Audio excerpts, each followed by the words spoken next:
LinkedIn presents. Welcome to the Human Capital Innovations Podcast. We're your source for personal, professional, and organizational growth and development, where we share original research, explore industry trends, and interview executives and thought leaders from across the globe. We hope you join us often for practitioner-oriented content around all things related to leadership, HR, talent management, organizational development, and change management. Maximize your personal and organizational potential with Human Capital Innovations Podcast.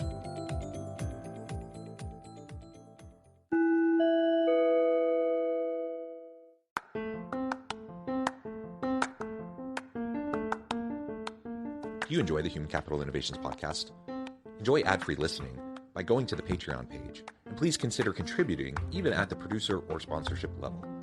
And please leave a review. Thank you for your support.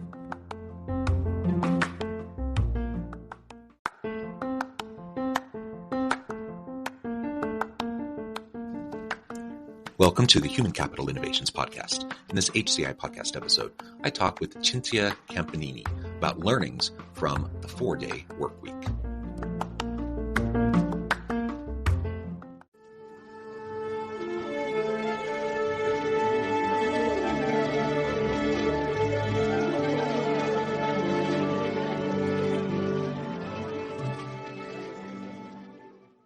Cinzia Campanini, welcome to the Human Capital Innovations Podcast.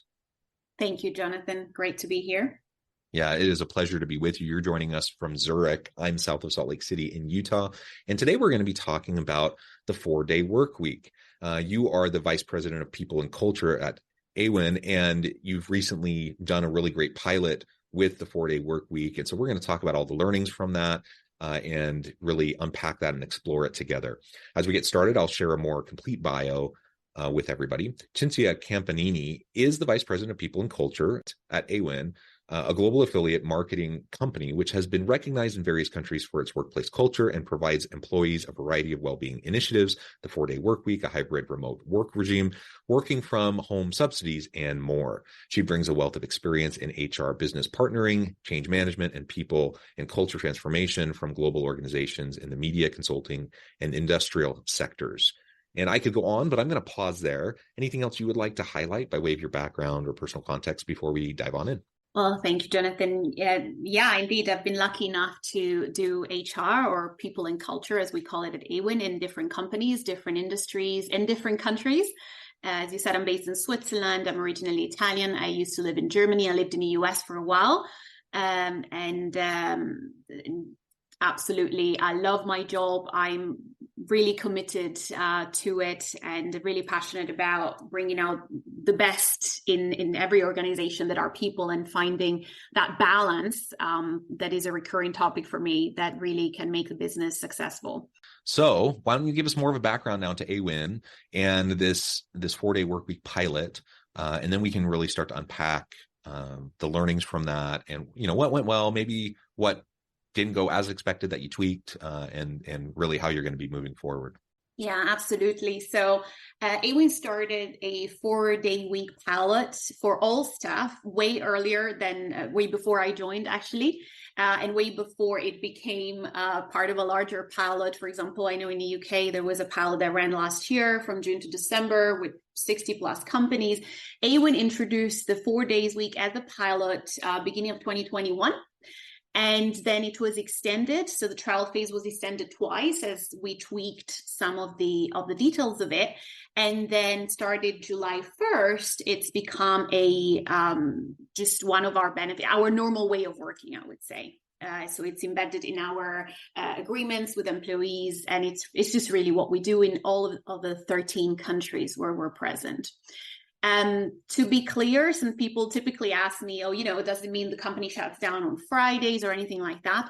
No, every employee chooses with their manager which day of the week they'll be taking off.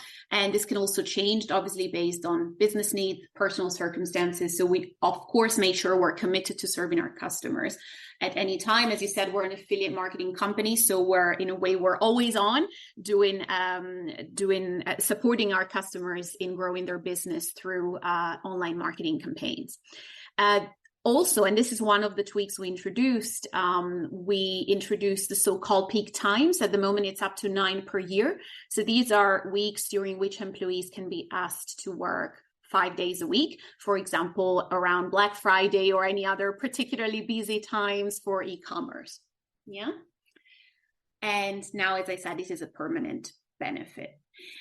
Since you mentioned, what have been the pros and cons and the learning. So the fact that we went from piloting it to adopting it as a permanent way of working already shows you that it's been quite successful so far. In particular, if I can name some numbers, because I love my data, we observed that so-called regrettable employee turnover has decreased by 33% compared to end of 2020 when it was introduced. Sick leave days by 21%. I think this is a really interesting data point because it suggests that a shorter week helps people maintain their physical and mental health. We've also won several employee awards, Glassdoor, and in different countries. Our NPS scores from customers have gone up by 20.7%. This is really crucial. From the beginning, we decided to not only monitor, internal satisfaction, which is probably what you would largely expect, but also our business KPIs, right? So our customers' NPS scores have gone up, and our gross profit compounded annual growth rate went up by about 13%. Needless to say, employees are happy. As a summary of it, an internal survey we did last year shows that the vast majority of employees not only feel less stressed and they feel like their mental health is improved, they also say they are more productive at work in the 4 days and that they believe the quality of their work has improved. Those are amazing statistics, great outcomes. Now, in the US, when we talk about 4-day work weeks, a lot of times it means, you're taking, at a minimum 40 hours a week, maybe up to 60 plus hours a week. And now instead of doing it in 5 days, you're just doing it in 4 days. So now you're working 4 10-hour days instead of 5 10-hour days. Is that how you've approached it? Or are you keeping, an 8-hour workday, you're just reducing it down to 4? Right. So we have left this relatively loose, right, in terms of both contractually, because on the one hand, the goal would not to be, for people to work 10 hours a day over 4 days, even assuming just the 40 days week.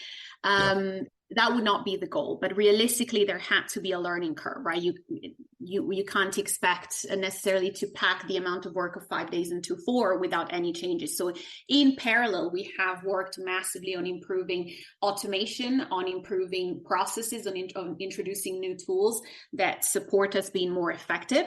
And really a key word here is flexibility. Some people might decide to work 10 hours a day for 4 days, and they're okay with that because they're so happy to have a 3 days weekend. Some people are so energized having a longer weekend that they are so productive. And that's what the survey tells us, that they don't really need to work that much longer on the other 4 days. So this is also largely something that each person chooses for themselves. And we left it on purpose as much as we could. We left it open, right? We don't want to tell you how many hours we need to work. We give you the option to work. By the way, we call it flexi week. So it's not necessarily 4 days. It can be 3 days plus 2 half days. You are free, whether it's a peak time or not, to work indeed on the 5th day if you feel that, you were tired the day before, or you feel like you really need to finish up something. So the key word here is really flexibility and trust, mutual trust that you will do what you know as an employee that you need to do. And another key concept here is a constant exchange between the employee and the manager and the company overall. We do a pulse survey every 2 weeks. And so if the employee feels that the 4 days week is not really helping their case, it's really crucial for them to speak with their manager, with their people and culture business partner, and say, why? Is the amount of work just so much that it's not manageable in 4 days? But if that's the case, probably it was a problem to begin with the 5 days week.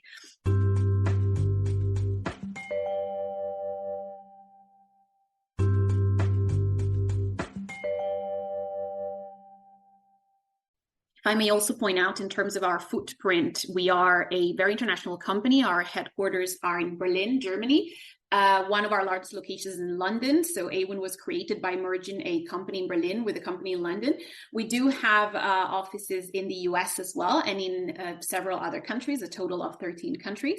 But and maybe it helps that the European working culture is typically a little bit more orientated toward work-life balance. We have a works council in Germany, for example, and we constantly discuss with them, and work-life balance is one of the super important concepts in many European cultures. I don't want to generalize too much because Europe is very diverse. The US are also diverse, I know, but in Europe you really have, even from a labor law standpoint, very different traditions.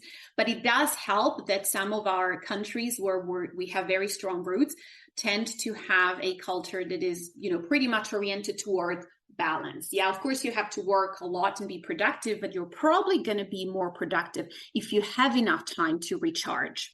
Absolutely. And one of the reasons I ask is because there's a lot of research that shows not only the benefits of moving to a 4-day or kind of more flexible work schedule and arrangement, but also within a given day.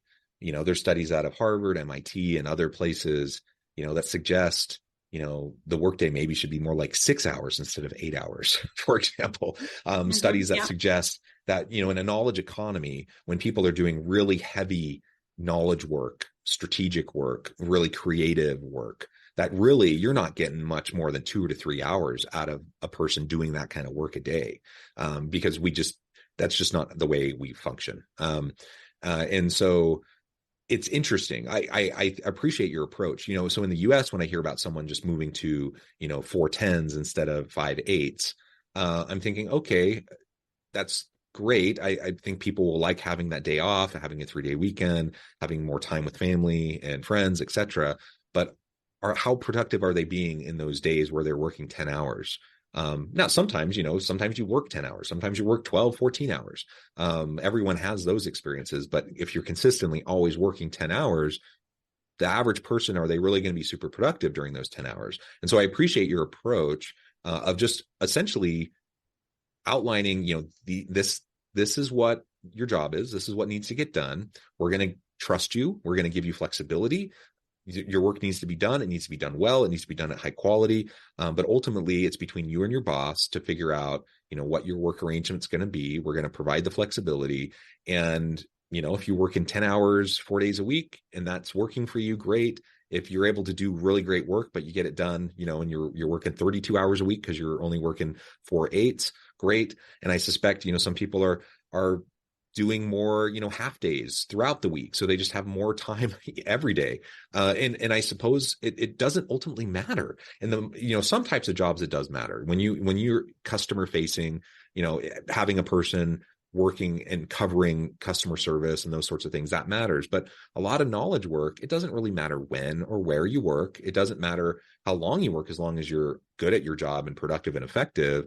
And so all of this, I really like your approach, because it's demonstrating a shift in the mentality, kind of the old norms around work design, and suggesting perhaps there's a better way where we can not only lean into self-care and work-life balance and work-life integration and helping our people to be healthy mentally and physically, but they're going to be more productive. Like I'm going to perform at a higher level when I'm well rested, when I've taken care of myself, and I may not be putting in as many hours, but I'm producing more, right? And that's a mindset shift that a lot of organizations still are struggling with. And a lot of leaders, especially those from kind of the old school mentality, are still struggling with to grapple with. Yeah, and you touched upon a very important point, what you call knowledge work. I have to say, at AWIN, we are, let's say, a purely, let's call it white collar company, right? We are not in the manufacturing sector. We don't have factories. And I say this because this is crucial. Our work mentality is still largely rooted in the Industrial Revolution, where that type of job does give you a more direct correspondence or a proportional relationship between the amount of hours you put in and the amount of output. And even there we could question, right, whether a blue collar worker after 10 hours is not too exhausted to actually do their job properly. But in that case, there is a proportionality there. When it comes to, as you called it, knowledge work, and a lot of the jobs we have at AWIN, some of them require a lot of creativity. They might require managerial savviness. They might require a certain type of creativity and more just knowledge. In that case, this proportionality is just not there, or it is up to a certain point and then it plateaus, right? So as you said, after 6 hours, your brain is not going to be as productive as it was 6 hours ago, no matter how much you want to think that you should still put in more hours. So exactly. So I always say this might not work for every company out there. It depends largely on the business model, on the type of jobs you have. It definitely does work for a tech company that also has the luxury, if you will, like we do, to work very internationally, to have a hybrid work model, which if you want, I can tell you more about, but what we call Flexi Week is also mirrored in our what we call Flexi Office policy. So we also grant a lot of flexibility in terms of where people work from. Yeah. And I would like to add one more thing. When you said earlier, very correctly, in my view, you said, people are going to be more well rested. So they're going to be more productive while they work. They're also going to be more engaged because they're going to be thankful to their employer. They're going to want to stay, maybe even for a salary that's not the best, the highest salary out there. They're going to want to stay even if a headhunter gives them a call. They're going to want to give you back as an employer because you're giving them a lot of trust and flexibility. Yeah, I love that. And these elements go hand in hand. The Flexi Week, as you describe it. So flexible work arrangements, hybrid remote options, distributed teams, 4-day work weeks, all of this, I think the bottom line is adaptability and flexibility, right? And whether, if for anyone in the audience, whether your organization is ever going to get their heads around this idea of a 4-day week, whether you term it that way, whether you end up working that way or not, I think the bottom line here is flexibility. We need to be adaptive. We need to be flexible. We need to be responsive to the needs of our people, not only so we're taking care of them and they're given the chance to perform well, but if we're going to attract and retain good people in this modern labor market, it's just a requirement. There's no way around it. We're not going to get good people. We're not going to retain good people if we're too rigid. And so many organizations, especially in the US, so many organizations are trying to just get people back to the office. They're like, we did this thing for 3 years. Now we just want people back. Everyone come back. And they're struggling. Like, people have shifted their expectations around work. They want more flexibility. And it doesn't mean that people don't want to be back in the office. I think most people like a variety. They like working from home sometimes. They like being able to work anywhere sometimes, but they also like some time in the office. That's why hybrid is so wonderful. You get the best of every world. And so just let's think about flexibility. Maybe for your organization, that means some form of flex week, 4-day work week. Maybe it doesn't, but I think all of us can probably build in more flexibility to the way we approach work design and how we're approaching trying to get the most out of our teams and giving them the best chance to be productive, effective, and ultimately just do cool stuff, creative, innovative stuff that's going to add value to the market.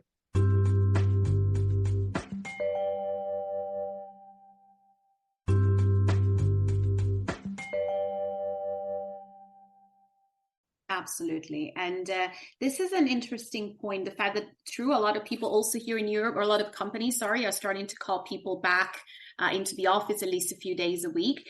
It is also true, and we have to point it out, that we're coming from a few years of very low unemployment rates in many countries. I would say Western countries, they've been at all-time lows. Yeah. It was an employees market. There's this book by the CEO of Stepstone about it's an untranslatable German word, but basically the word for unemployment in German is it means lack of work, and that word that he coined is lack of workers. Yeah, so there's a broader perspective to this. But long story short, we all know we're coming from a few years where employees, especially in the tech sector, let's say in the white collar world, felt very much empowered, right? There's there's a lot of jobs and they can make their choice. So they have raised their expectations towards employers, right? They can afford to be picky. And the younger generations, the late millennials, Generation Z, they have a particularly high expectation towards their employer. There's the sense that the employer has to really be people-centric, has to have a bigger purpose, has to offer a lot of perks as well, right, to bring it down to a very pragmatic level. Now, it is true that we're starting to see a shift. I think it's important to acknowledge that. All the layoffs, especially in the US, but in many tech companies, it's happening in Europe as well in a different way, because European law is also in general much more protected than the employee than it is in the US, for example. But this is shifting a little bit. So I already see some tension rising there in the employees market, where suddenly maybe you don't have 3 job offers at the same time, right? And if you get one, you don't have that much space to negotiate for certain benefits or certain things. So there is a balance. Again, I go back to balance to be found there. Another aspect that it's been one of our learnings from the Flexi Week and from our very flexible, as we call it, Flexi Office, is that what you were saying before, the appreciation, the fact that people feel loyal and appreciative that the company is giving them all of this and treating them like adults, really. It tends to be subject to, I don't know if you've heard of the hedonic adaptation concept or the hedonic treadmill, right? And we see a bit of a difference. As I mentioned, we have a bi-weekly pulse survey or engagement survey, and we do see, obviously it's anonymous, but we can see the demographics, right? We can split up the results by tenure and by age group and all that. And we do see that, boomers, Generation X, and let's say early millennials, so to speak, they are still very proud and very happy because they were there before the pandemic. They were there when it was normal to work 5 days a week. They know how special it is that we have the 4 days a week. They know how special it is that we are still giving employees a huge amount of flexibility. So we still have the nice offices, but most managers let their employees decide when they're going to go to the office and when they won't. And then we have the younger generations that maybe entered the workforce shortly before the pandemic or even during the pandemic. And for them, I don't want to say that they take it for granted, but this is also not seen as the huge benefit, as that, competitive advantage that my generation might see it as, so to speak. Yeah. So this is interesting. And I think the key to this is, again, to go back to balance and to transparency. We do have employees sometimes that ask us about, the 3 days a week, or why do we have the 9 peak times a year? And it's a legitimate question. I would never want to say, oh, the younger generations are spoiled or entitled. That's not it. It is simply a matter of, the world they've come to know and the world that we still have to live in, right? There's a lot of talk. I was at the CHRO conference the other day, and there was a lot of talk around the 3 Ps, people, purpose, and profit, and how the younger generations think that people and purpose should be in the center. And I absolutely subscribe to that.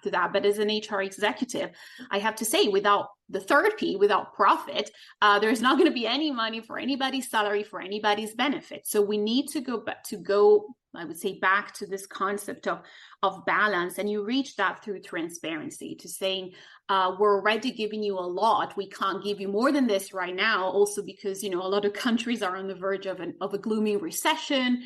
And so I find that this open dialogue, this reality check that you need to have constantly on how to balance the 3 Ps is really crucial, especially as we have different generations in the workforce. Yeah, very well said. This has just been a great conversation. It's been really fun to learn more about AWIN and what you're doing, all the really cool things. And I applaud you for the good work and the forward-thinking, progressive approach that you're taking to work design and flexibility for your workers. I know at the time I need to let you go here in just a minute, but before we wrap things up for today, I wanted to give you a chance to share with the audience how they can connect with you, find out more about your work, your team, and then give us a final word on the topic for today. Thank you. Absolutely. So happy for you to connect with me on LinkedIn on Cinzia Campanini. I'm not very active on other social media because as a neuropsychologist by background, a few years ago, I decided to give it a try and shut down most of my social media and see if that helps with some of the social anxiety, and it did.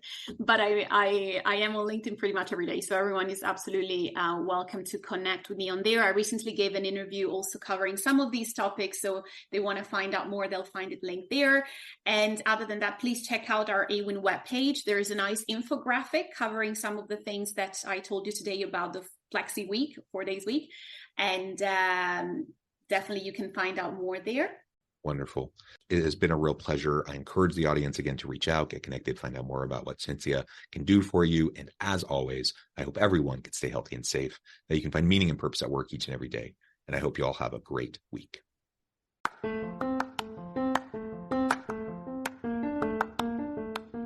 Do you enjoy the Human Capital Innovations podcast? Enjoy ad-free listening by going to the Patreon page, and please consider contributing even at the producer or sponsorship level. And please leave a review. Thank you for your support.